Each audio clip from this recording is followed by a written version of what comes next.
Hello and welcome back to Sherwood Park Toyota. Today we're looking at a Toyota Sienna Limited in the color silver. Let's take a look.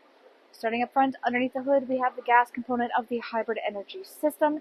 It is a 2.5-liter 4-cylinder engine, automatic transmission. Gets up to 245 horsepower and 176 pound-foot of torque. Towing capacity up to 3,500 pounds. Up front, you've got LED headlights, customary daytime running lights, fog lights down below. Looking across the front bumper, you've got these little round nodules. These guys are your front parking sensors. And then directly underneath that blue Toyota hybrid logo is the front-facing camera. Onto the side here, you have 18-inch alloy wheels. Then side mirrors include integrated turn signals, blind spot monitoring, and then underneath you have additional cameras and photo lamps to contribute to the surround view camera effect. Looking at either one of your front handles, you'll find this little dimple. We'll talk about him a bit more on the driver's side. Heading back, all of your rear windows do come with factory tinting, and up top we have silver roof rails. On the back of the unit, just like the front, you've got backup parking sensors that go the whole way across. Left-hand side, you have your HIGHBEAMS and your all-wheel drive badges. On the right-hand side, you have the limited trim level badge.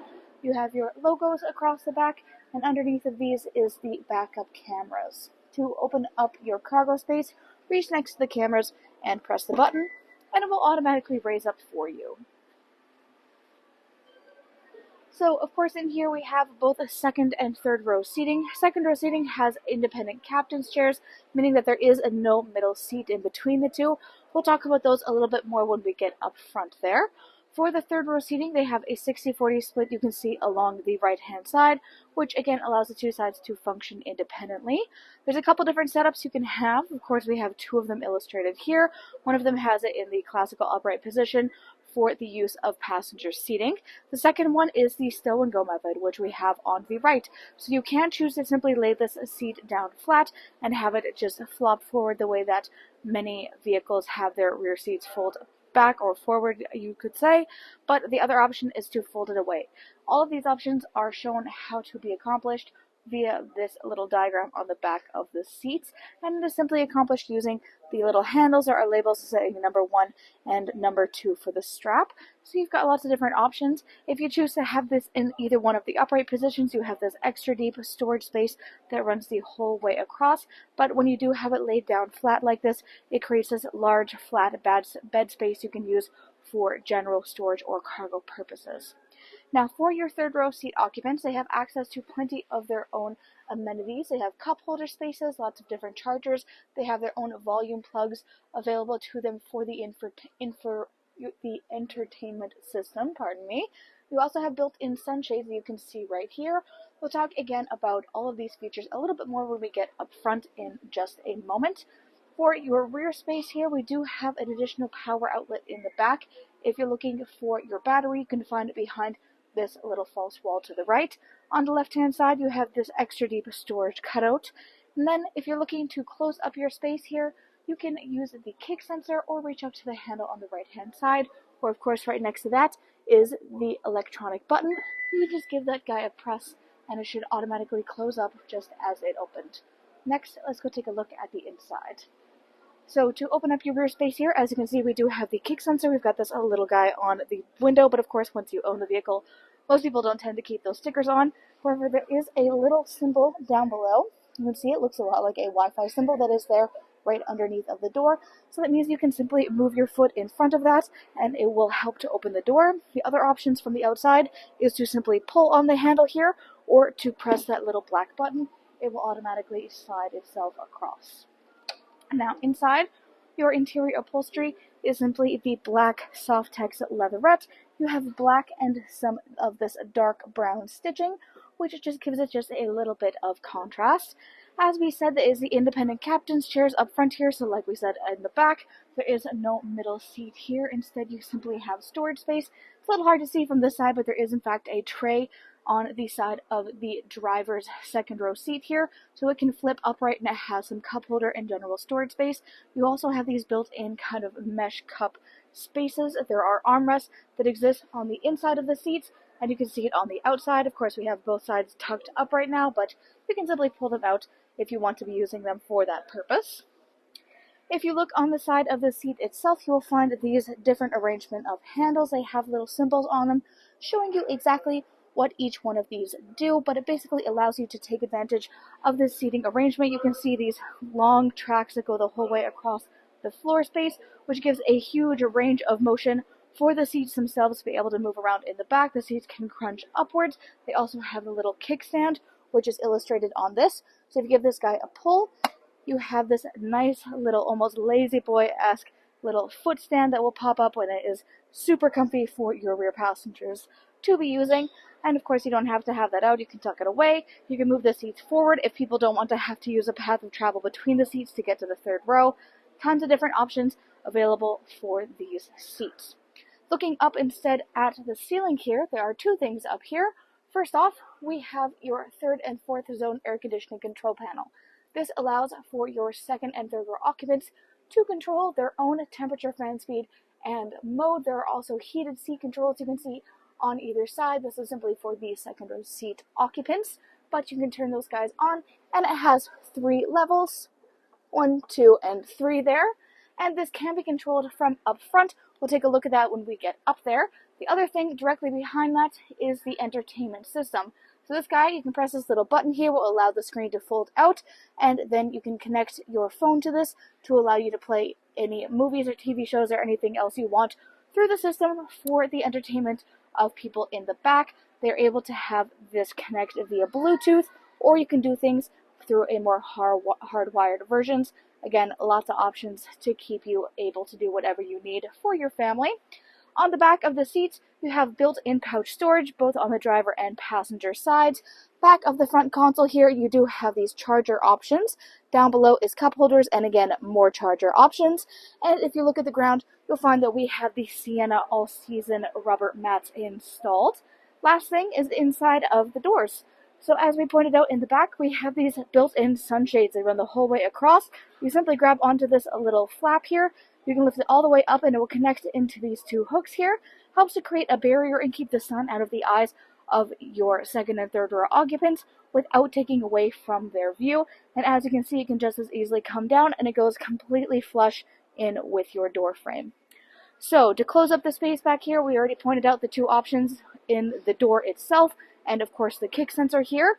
Then from the inside, you can also reach down underneath of this little handle and you'll find a little button there. It exists on both sides. Give that a press and it will close it up. There is also the option of grabbing into the handle that is on the inside of the door, giving that a pull just like you would on the outside handle, and it will again automatically close that door up for you. Now, back again to the front handles and their little dimple. This guy indicates keyless entry. So if you have the key fob on your person, you can tap your hand up here or inside of the handle itself to lock or unlock your unit. Inside here, power windows for both front and back. You've got your window lock, power lock system, and side mirror controls. On the left, this allows your side mirrors to fold in flat with the body of your unit. So you can keep it set to A for automatic, then they'll fold and unfold if you lock and unlock with a key fob, or if you want to, you can manually adjust these controls at any point in time. On top of this, you have your memory seat settings, which of course means you have electronic seat adjustment, back, front, up, down, and lumbar support. You've got your hood release latch on the bottom left-hand corner of the dash. On top of that, controls for the gas release, and then you have your power door off. So this simply means that the doors can only be opened from the outside of the vehicle or using the control panel up top. It just means that your rear occupants can open the doors by themselves and nobody's going to end up escaping the vehicle without permission. On top of that, controls for traction control. You've got automatic headlamps, that AC 120 volt heated steering wheel, surround view camera. So if you give that guy a press, you'll find that your infotainment system turns to this full surround view look of the vehicle. You can change perspective at any point in time to get higher or lower from the unit itself. You can even pause it at any point to continue looking in the direction that it is currently facing. You have more adjustments for this available in the bottom left-hand corner. To get rid of this screen, you can either press the same button we did to pull it up, or just the X in the top left-hand corner. Lastly, up top here, you have controls for your dash brightness and odometer trip. You've got a little storage shelf up top, and then you have the power tilt and telescopic steering wheel.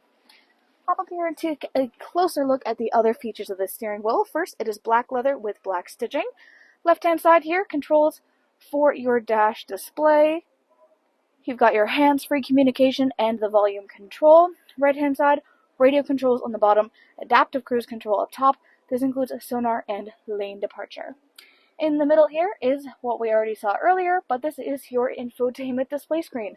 This is where you go to access much of the information about your daily driving experience. Right now, what you're looking at is the optional navigation, which you can choose to connect through Toyota Connected Services. Under that is audio listening. So this includes AM, FM, and satellite radio.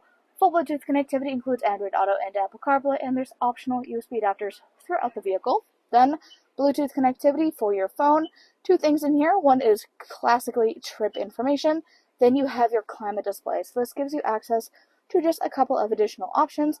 This includes some of your syncing information. You have it for both front as well as for the back. And then you have options for your Eco Heat Cool setting. Lastly, all the way at the bottom here is all of your settings.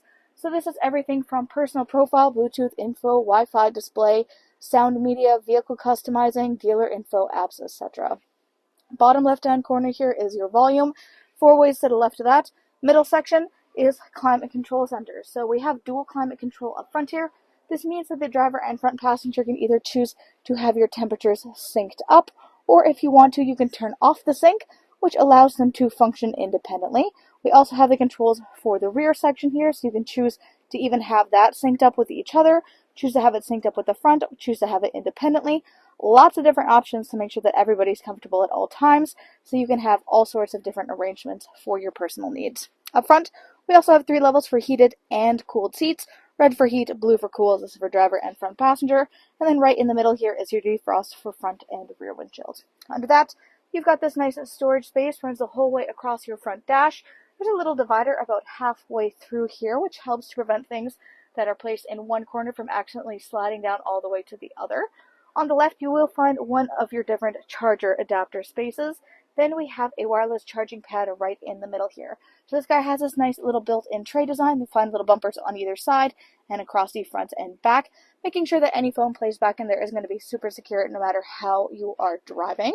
It also means you don't have to worry about having charging cords on you ever again. Of course, if that is your preference, there are charger adapters available for you throughout the vehicle, but it means you don't have to be tied to that option, and there are ways to turn it off if you don't want to be using that feature. To the left of this is the push start ignition. Of course, in the middle here, you've got your gear shift and all of your cup holder spaces. In the back is your parking brake and parking hold. You have your EV and driving modes. This is all this beautiful wood grain texture. It goes the whole way across this middle center.